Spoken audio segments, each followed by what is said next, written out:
মা হওয়ার সুন্দর যাত্রা শুরু হয় এখান থেকেই। এই সময় ছোট্ট প্রাণটির গঠন শুরু হতে থাকে।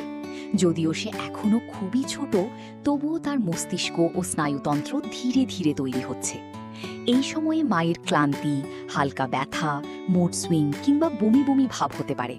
তাই নিজের যত্ন নেওয়া এখন সবচেয়ে গুরুত্বপূর্ণ।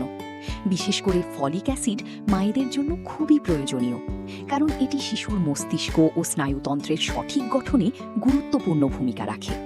পালং শাক, ডাল, ডিম, কমলা, কলা ও বাদামের মতো খাবারে প্রচুর ফলিক অ্যাসিড পাওয়া যায়।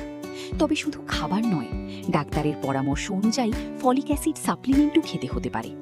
প্রচুর পানি পান করুন, পর্যাপ্ত বিশ্রাম নিন এবং ধূমপান, অ্যালকোহল ও অপ্রয়োজনীয় ওষুধ থেকে দূরে থাকুন, কারণ সুস্থ মা মানেই সুস্থ ছোট্ট একটি ভবিষ্যৎ।